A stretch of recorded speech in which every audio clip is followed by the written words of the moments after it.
So thanks for coming. Today is our third, I think, in this sort of fall 2024 CSA series.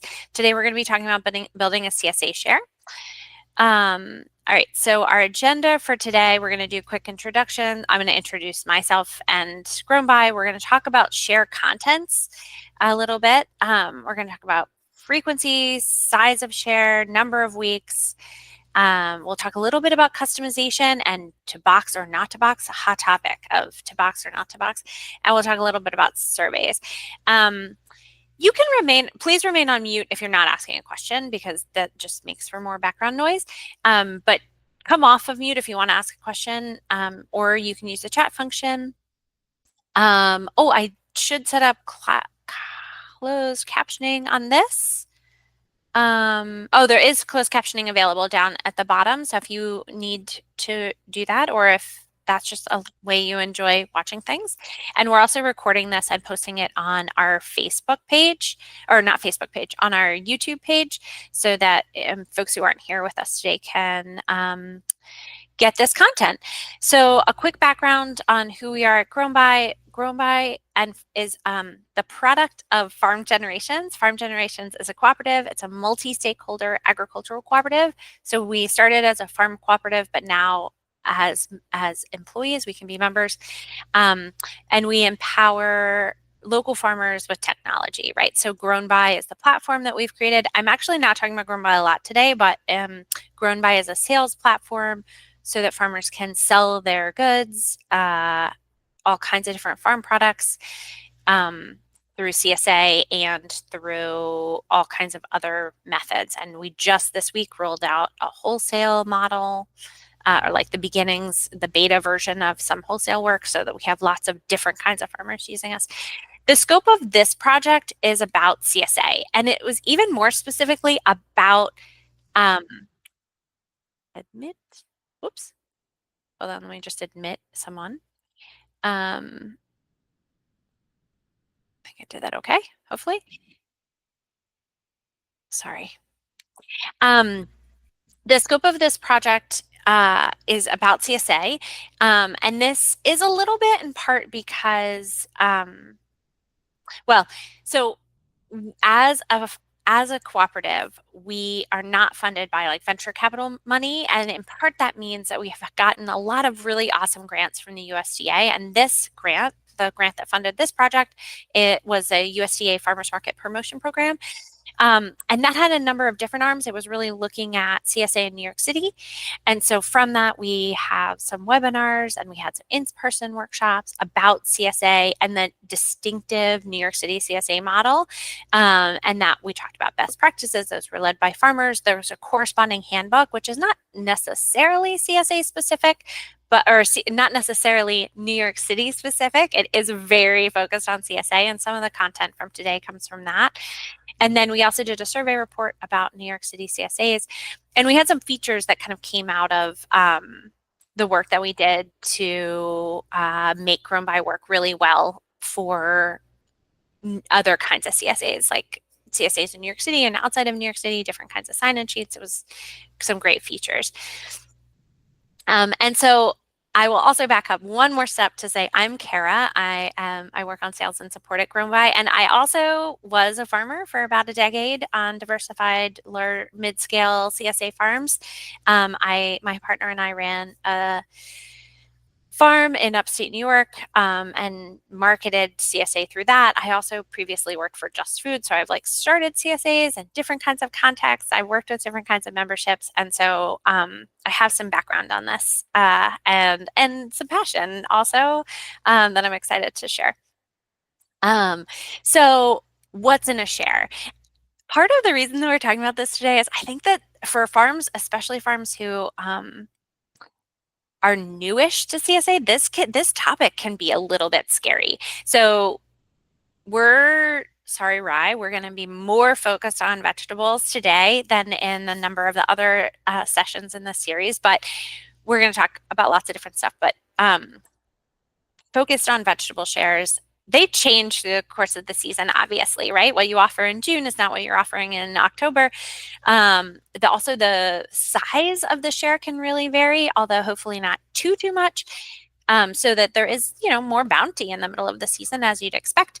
You do want some level of repetition because we don't all eat exactly the same. We don't all eat like brand new things every week. We have vegetables that we love and recipes that we like to recreate. Here are pictures from 6 different snapshots of CSA over the season in different parts of the country. A number of these are Northeast specific, but Milky Fork is in Oregon and River Queen Greens is in New Orleans. You can see, you could probably guess as vegetable lovers and CSA farmers, you could probably guess that some of these are earlier in the season and some of them are later. But that kind of gives a snapshot of different sizes, just a picture. And then this next slide talks a little bit about the way that I have always thought about building a CSA share. So I'm going to give this as like, this is Kara's version of how to do this, but we'll talk about something else in the next slide. But so I kind of think about different vegetable categories. So salad greens, cooking greens, root vegetables, fruiting or seasonal, alliums, herbs. And as a farmer, really thought about trying to have something in every share from each category. That was like a goal, right? You might not always hit that goal, but you know that's kind of a nice way to think about building a well-rounded share. So I give some examples here. I think that the fruiting and seasonal vegetable category is a little slush, right? So some of those are obviously fruit and some of them might just like, maybe that's where you put your broccoli. So just kind of, this was a framework that I think of. There are times in the year where you're going to have more of some things than others, right? Early season, you might have 2 salad greens in your share. Certainly in the fall, you might have more than 1 root vegetable in a share. And I think that this is a helpful way to think about building the share and like what to include, but it can also be a helpful thing about what not to include, right? So one of the common complaints for why customers are like, oh, I'm not going to rejoin my CSA this year is because I got too much. And so I think overloading customers on one thing over another can also be a little bit overwhelming. So, it's great to include an herb every week. Probably you don't want to include 4 herbs every week. That would just be a little bit overkill. So thinking about just these categories as you build your share. But you might ask, how do I plan that share over the season? Crop planning is a huge topic, and I'm only going to scratch the tiny surface of this, but I'll say that one way that we've seen folks do this, in one way I have done it, is to create a spreadsheet of the distribution weeks, creating an ideal share for each of those weeks, and then work backwards to create a crop plan from that. So this is a very CSA specific way to run a farm, but I think is really helpful if that's your main plan or main sort of sales stream for your farm is CSA, then I think being really specific in planning for the CSA is helpful. The University of Santa Cruz's agroecology program has a great document on how to plan crops, and I think that's another great resource. If any of you have resources that you've loved for crop planning, feel free to throw them in the chat. It's a big deal if you're a CSA farm. I think it is also big if you're dovetailing a CSA into other methods of marketing too. So crop planning is like a real task that has to be completed and approached in planning out your farm for a season. So I just gave this like Kara way that I think about building a share, but there are certainly other ways to do this. And one of the things so in our series, you can watch this webinar, in fact, in our series for the CSA New York City project, we worked with a farm called Choi Division and Christina Chan, who runs that farm. And that farm, Christina has built a CSA that's specifically for Asian Americans, right? So it's she really wants her membership to be Asian Americans who are cooking food from their childhood and their experience. And so she's building shares that look different perhaps from the shares that I built. For sure, they look different from the shares that I built. And they're really for a specific audience. And we see that in other places too. We see Latin American farmers growing for a Latin American audience. And so I think it's really thoughtful and helpful to consider your audience. That can be part of what is important to you about farming. And it can also be sort of your marketing strategy. Another thing about considering your audience is like building a CSA share for a specific audience can also be like, for example, I started a CSA in a like retirement community. And so those are folks who have much smaller families, are often just one person, or maybe cooking and eating a little bit less. So like that CSA need is really different from selling shares in a community where people are, 4-person families. So considering your share and your audience a little bit, but also like grow what you love. Because this is your job and it's your livelihood and you should get to do it the way you kind of want. So a balance of those things. In thinking about your overall plan for the season, I think a balance of stuff that feels novel, crops that feel novel, varieties that feel a little bit different, and what feels really familiar is a thing you have to hold. I think it's easy as a farmer to get really excited about growing new, unusual things. But I think over the course of many, many seasons, we see folks sort of gradually veer towards more standard crops because that is what their customers are reporting that they want to hear.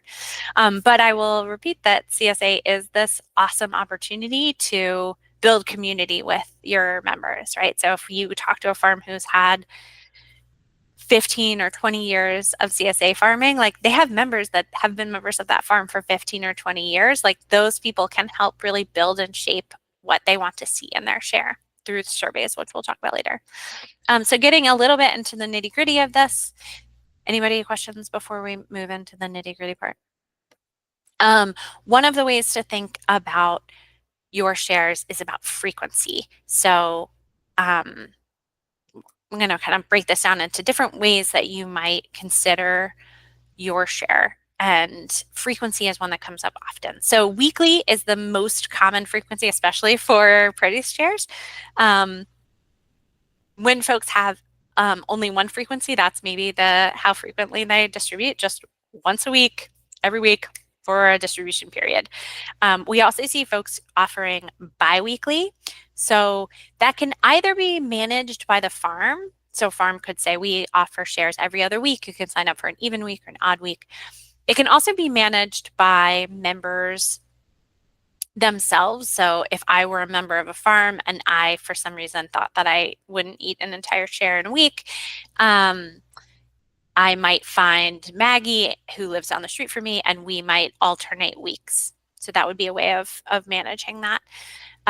So a farm can encourage people to do that, or can even pair people up, but might not want to manage the separate sales from the farm's angle. The other thing to think about that is to ask yourself, both with biweekly and monthly, which we'll talk about in a second, to ask yourself as a farmer, how important is it that I distribute the same number of shares every week? So if you offer biweekly shares, do you want to worry about balancing them so that you have, 106 shares every single week over the course of the season? Or does it not matter if some weeks you have 80 and some weeks you have 120? So that's just a question to ask yourself. And then monthly shares, so there are farms who offer a monthly vegetable share, but we see this even more often with something like meat, right, which might be frozen and prepackaged, and a customer could just have a once a month pickup. Certainly grains, which are also shelf stable. There might be some dairy products that are only distributed once a month. Something like Rise medicinal tea, like a medicinal tea CSA, might be something that you could have on a less than weekly schedule if that works for your customers. So that I'm saying that as someone who does not know much about medicinal tea. So caveat, you might feel like Kara does not know, and that's true. Um, Two things to note about that are that in Grown By, one of the things we can do really well is we have this like template feature to nest shares within sort of similar share types. So in this frequency scenario that we're talking about, your weekly share, your biweekly share, and your monthly share might be exactly the same exact box of produce. And so the software can help you on your like sign-in sheets or whatever, just see those as the same as opposed to like it being kind of muddy.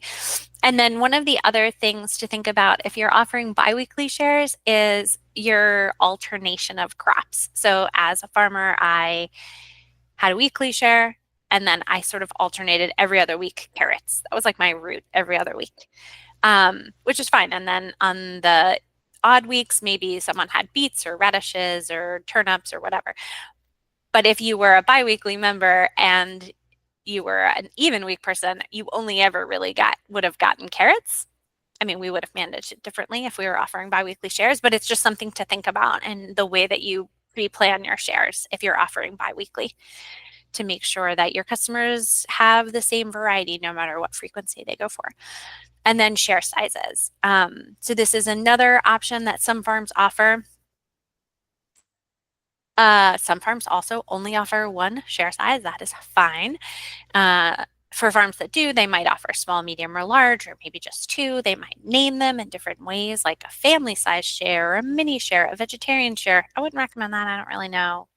Maybe veggie lovers is more creates more of a picture of bounty. Um, and then it's important and helpful, I think, to help communicate with any share how much you expect, how the size you expect that to be. So you might say 4 to 7 items is a small share, or you might say the share aims to feed 2 adults or a veggie loving family of 4. You just want to think about what that means and what that could mean to your customer, holding in mind that for us as people who, like, I'm no longer a farmer, but sometimes I eat like a farmer, that like farmers, like the amount of vegetables that you go through as a farmer can be a lot higher than like a, suburban couple or something. And then we also see different share sizes sometimes in more urban communities where folks might be eating out less frequently or more frequently. They might have smaller kitchens or smaller refrigerators. So I do also know of farms that only offer one share size, but that share is smaller in their urban shares and larger in their rural shares, but might be the same price to deal with the higher transportation costs of getting into the city. One thing to keep in mind is that in surveys, people most often say the reason I'm not returning is because I just wasted too much. And so in that way, smaller shares can be helpful, I think. And another thing to consider is that if you are offering more than one share size, you may have to consider the communication of that at distribution so that you have less confusion. So if all of your shares are boxed, which we'll talk about boxing and not boxing in a minute, that can be really clear. But when you have more of a market style pickup, having more than one share size can potentially lead to confusion. So a little bit about season length. Everyone's going to have to decide this. Like, you're going to decide all of these things, but there might be, if it's your first year, you might say, oh, poof, we just want one size. We just want weekly shares, done. But you are at some point going to have to decide on your season length. Also, season lengths can vary dramatically. Here in the Northeast, we kind of see like June to October or November as a pretty common length. But even right here, that can be, we see farms that offer 52 weeks of the year. If you're newer, I think one of the easiest ways to limit your risk and just your stress is to have a shorter season, right? To start a little later. Those first weeks can sometimes be really stressful. You're worried that, oh, are we going to have enough? Are we going to have an interesting enough share?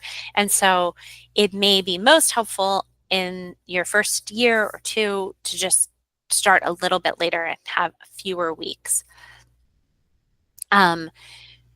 We do see folks break their season into different components, and that can be helpful in the just mentioned scenario where you might be worried that you're not going to have enough in the very first part of your season. And so you might have a 4-week spring share that's has a little, you offer fewer like less inventory of that. So you say we're going to offer 50 spring shares that are only 4 weeks, but then we're going to offer 100 summer shares, just as a way of, you know, of just reducing your stress and your risk around that. We also see folks break their season into 2 or more. If they live in a place where they might have like a college town where they might have more folks there in the fall, or a summer town where they might have, a vacation town where they might have more folks there in the summer. So just keeping that in mind if that's a marketing thing that helps. And then we see lots of like one-time boxes. And so that's certainly not exactly a share, but is a way to maybe have a shorter season, but then still move some of the produce that you need to move. So for instance, like canning boxes, which would be tomatoes that are, all coming in mid-August or something. We see Thanksgiving shares, which are a great way to kind of move a lot of roots or storage crops right at the end of the year, or storage boxes specifically that might be full of roots that you sell at the very end of your CSA season. So those are some ways to kind of consider season length. Does anybody have questions about any of those before we move on?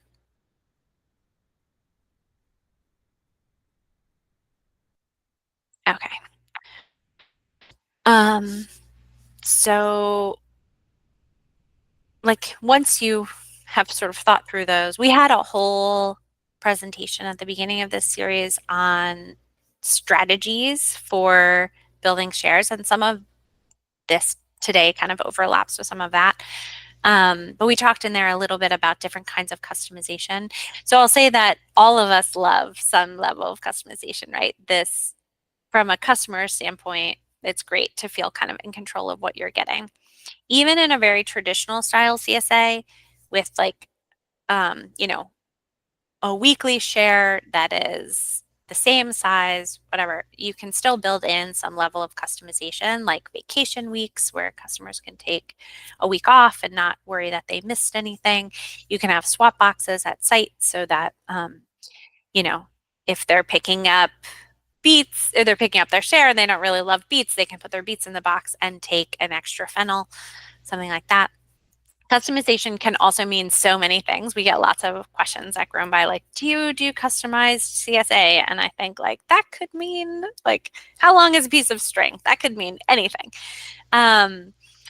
But there are a couple of ways that customizing a CSA can work. We just talked about frequencies and sizes. I think that is some level of customization, right? Getting a share that feels like the right size for the family that you have and the kind of eating that you do. We also see some level of flexible weeks. So beyond just offering vacation weeks, we see folks who have you can buy any 10 weeks over the course of the season, or you can buy a weekly box for any number of weeks.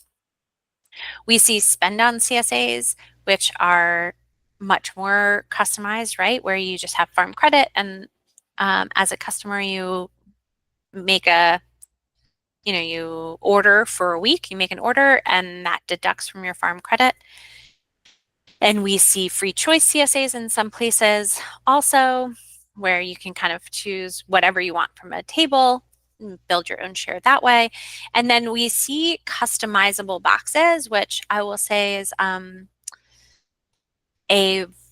method of CSA that was also encouraged and supported by a sales platform called Harvey. And that Harvey just closed shop. And so we're talking a lot to Harvey customers about ways to build customizable boxes. And we have some folks moving over to Grown By, and we're working on really supporting those farms to do similar share styles with us. And in those, it might be that a customer has purchased a share, but then every week they sort of build their share out of the offering that the farm has. And I'll also say that I don't think I had thought about this as much. I am pretty well steeped in a traditional style of CSA where you really share the bounty and the risk, or the risk and the reward with the customer. That these spend down or free choice or customizable boxes can be really helpful for well, for any farm, but definitely for a farm in the earlier stages of their growing experience, because they significantly change the pressure that is required to like have a share. Right? So maybe I have 100 members at my farm, but if I have a spend down CSA or a customizable box and I only have 60 delicata, like that's okay. I just put it out there and I say, I have these 60 delicata, and the members who want delicata order it for the week, and the people who want butternut or sweet potatoes or just all lettuce can kind of make the share that they want. And I don't have to worry that I didn't have 100 full bunches of something. And so I've heard that reported back from these farms who have played around with these other models of CSA. It's a lot more office time, right? It's a lot more time on your platform. It's a lot more time building like cardboard boxes and then putting all of the things inside the cardboard box, and like that level of really specific harvest and post-harvest management that I think can be a slog, honestly, on some farms. But it does also mean that you can grow a little bit tighter on your margins, and sort of move the food that you have without worrying so much about being sure that you are gonna have 100 bunches of Tuscan kale this week because that's what you said you'd have. So I think that that's an interesting angle. This is a big slide with a lot of information on it, but one of the things that comes up in considering the style, how you're going to build your share, is whether you're going to box your share pre-boxed or whether you're going to have a more of a market style or an open bin style. This also leads a little bit into some of the other, if you're going to do a customized CSA on some level, you're probably going to want to have it pre-boxed on the farm, so you know that this entire share is in this one spot for the customer to pick up. Whereas an open bin or market style CSA gives a little more flexibility. I'm going to go just to the next slide real quick and say here are here's like two pictures of each, right? So here on the left, the top is at River Queen Greens in New Orleans. The bottom is at a Hardy Roots distribution in East Williamsburg, Brooklyn. And these are like market style, right? So all the bins are out. As a customer, you go through, you pick up the exact delicata you want. I like have delicata on the brain, I guess. And then, or maybe the exact radishes, right? You look at those radishes and you're like, I like the little baby ones or whatever. And you put them in your bag.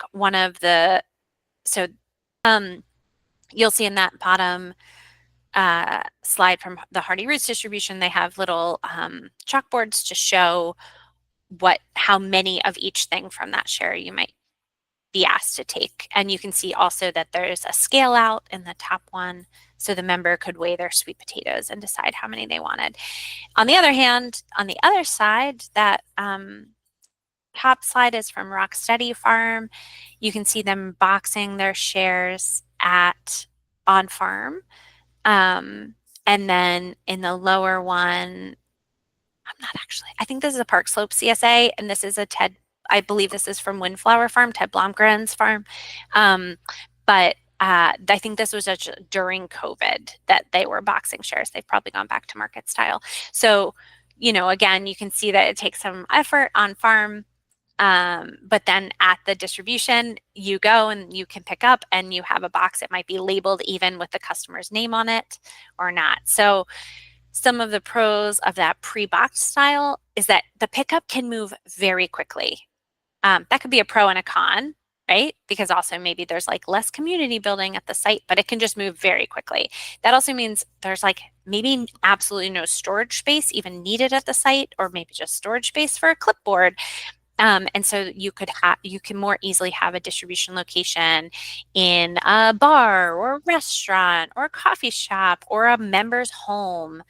It can just be like a lot less mess.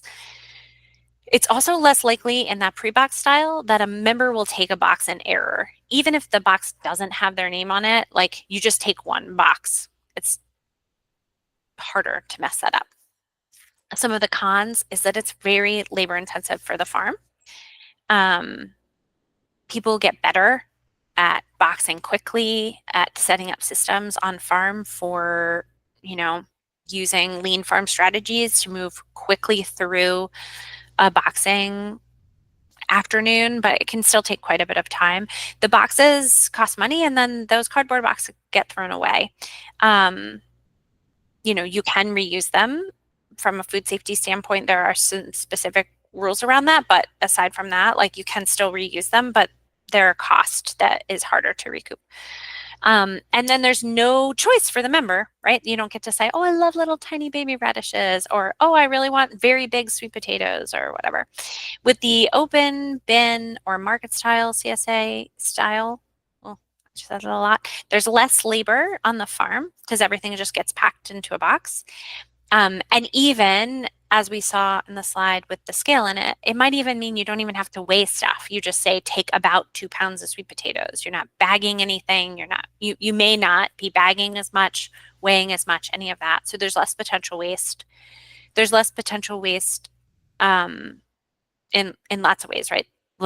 Fewer bags, fewer boxes, that kind of thing, but also less, you may have just a little extra margin of produce that gets donated at the end, right? So you might harvest a couple extra heads of broccoli, a couple extra sweet potatoes, just in case there's, a person overweighs or something.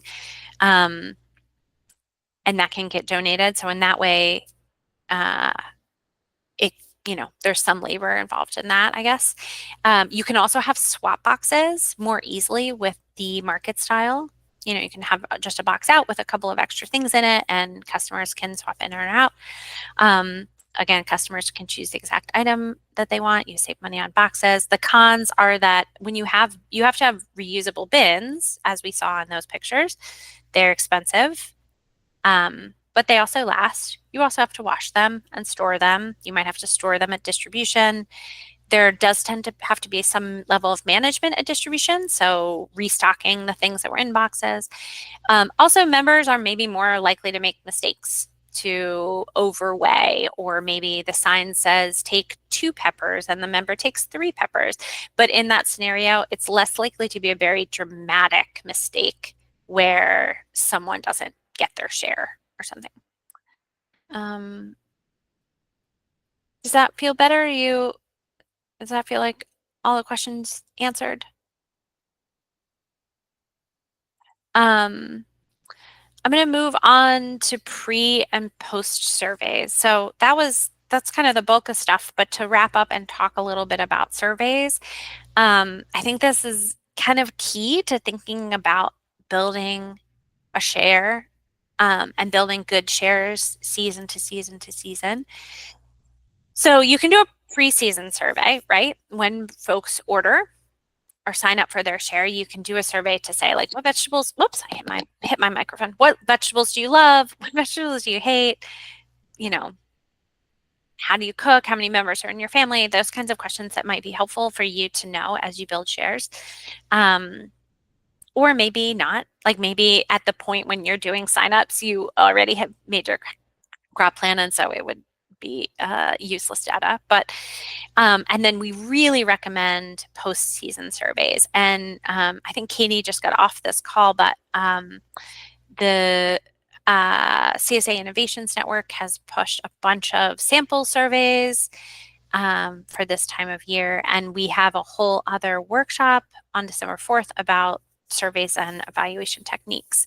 But definitely like specifically asking about what at the end of the season, like what did you love, what vegetables did you love seeing, what things did you get too much of, what did you not want at all, what things weren't the quality that you expected, kind of get a picture of how people were or were not using their share.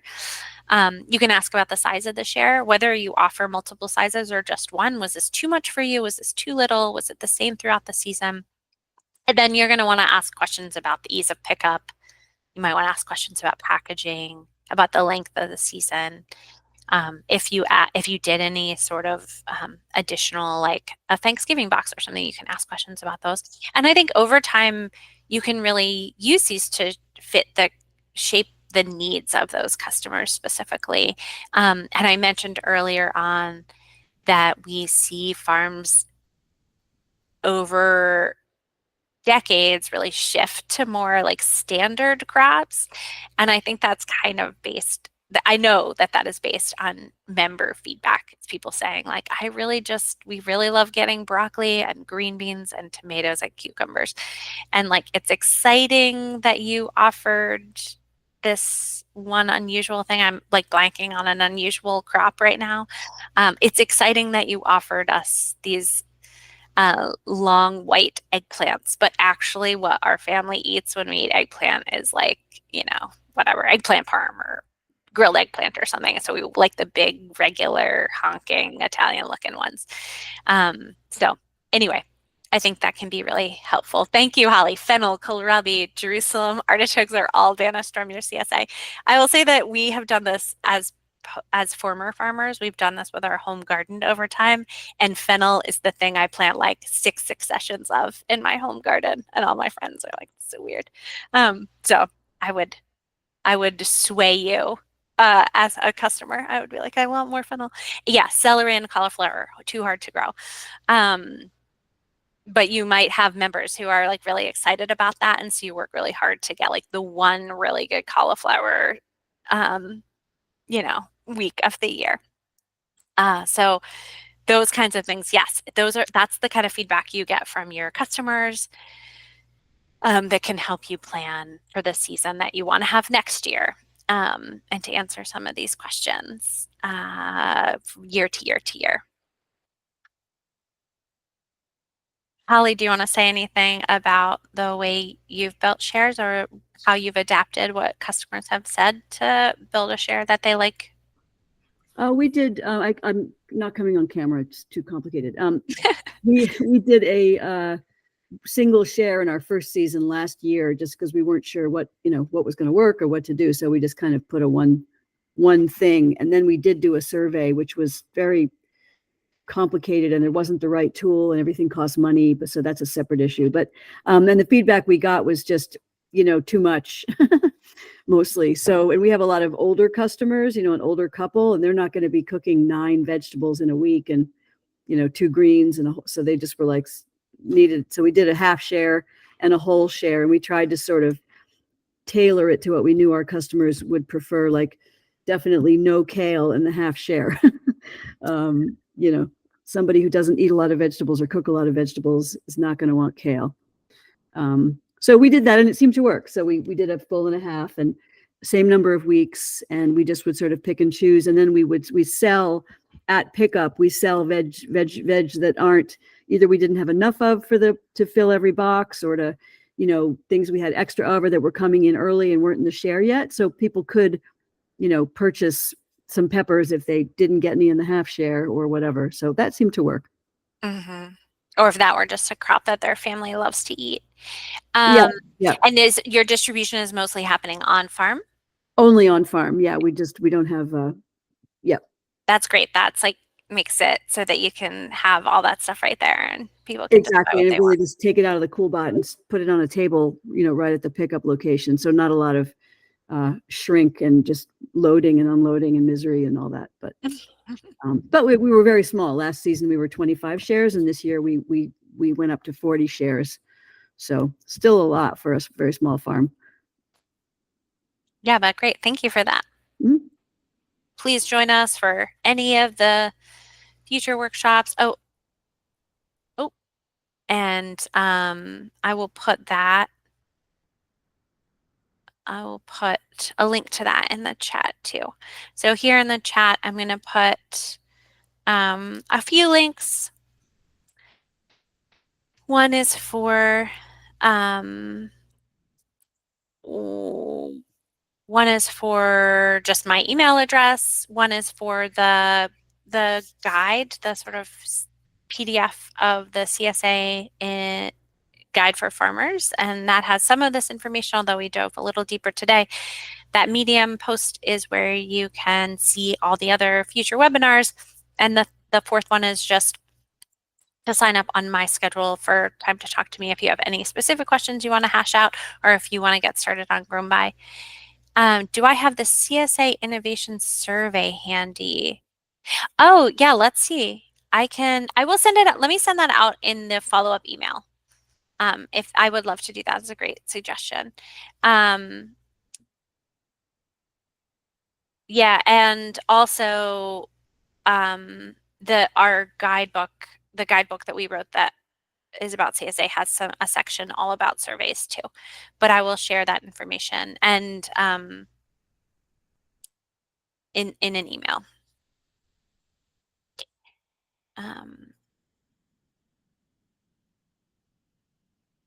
Yeah, because also probably we want to, you may be at the point of the year where you're starting to design your survey. Yeah, so thank you so much for joining us today, for being with me, and thanks. It's nice to see some returning faces, and